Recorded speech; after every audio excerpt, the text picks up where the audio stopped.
Hi, this is part 3 of the series where I'm going to talk about the books that I read in first 6 months of 2023. And without any further ado, let's get started with it. The first novel that I'm going to talk about is Sputnik Sweetheart by Murakami. This was my first ever Murakami's novel and I really enjoyed reading it. This book is about unrequited love. It's about Kei, who is a best friend to Sumer. Sumer really loves writing and aspires to be a great writer one day. She falls in love with Mew. They both meet at this wedding where Sumer instantly falls in love with Mew and eventually ends up working for Mew. Then things change when they go for this work trip. They go on this secluded island where overnight Sumer disappears. Where did she go? Was she kidnapped? Did she die? Or something happened to her? Or is it her somewhere hiding from Mew or Kei? Mew and Kei both try their best to find her, to find clues if they try to see if Sumer has left some clues behind so that they will be able to find her, but they don't. Also, what's the story behind Mew? She was a piano player, and until 14, she used to love piano, but something happens to her. There was one incident that happened, and it changed everything in her life. Her hair turned gray overnight. And what was that incident? What really happened in her life?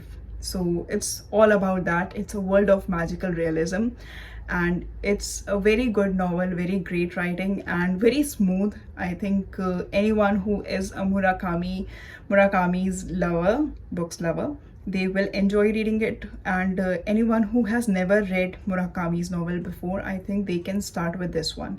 It's a very easy to understand book and very greatly written, because the magical realism part, I really enjoyed reading it and I think I read it more than once because it was so good.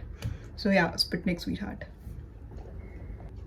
Next book that I'm going to talk about, The Midnight Library by Matt Haig, and it's a book about what ifs.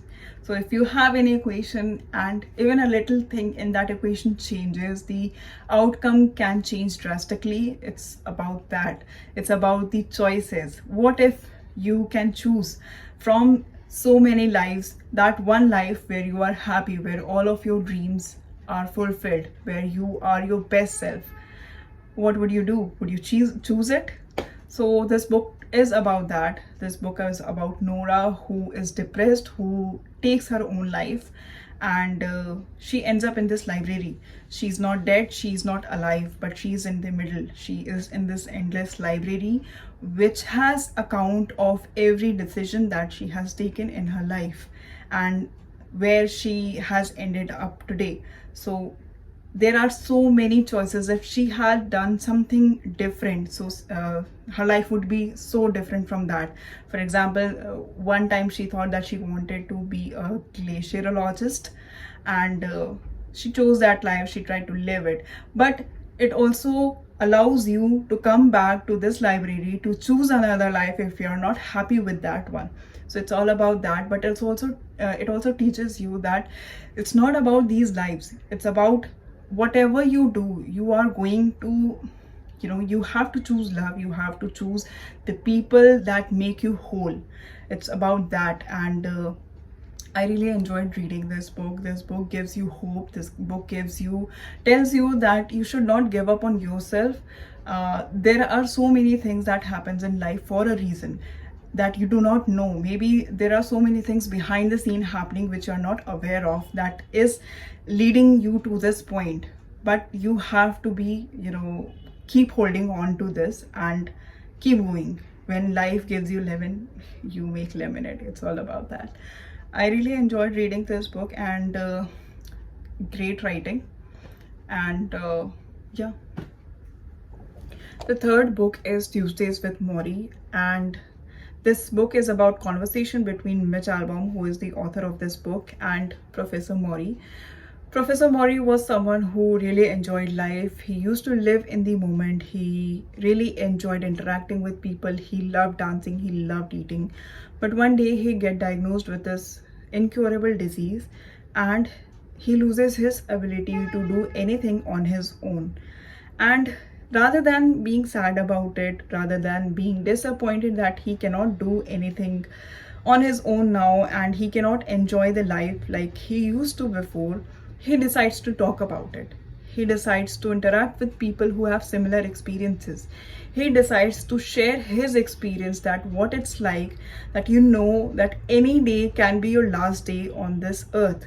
And he tells everyone that it's the one thing that you have to accept and start living with the things that actually make you happy. He discusses about family, he discusses about money, career, he discusses about friends, and everything, every aspect of life.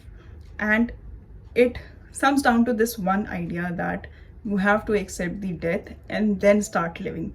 That's the only way you are going to live, and you are going to understand that how important your limited time here is.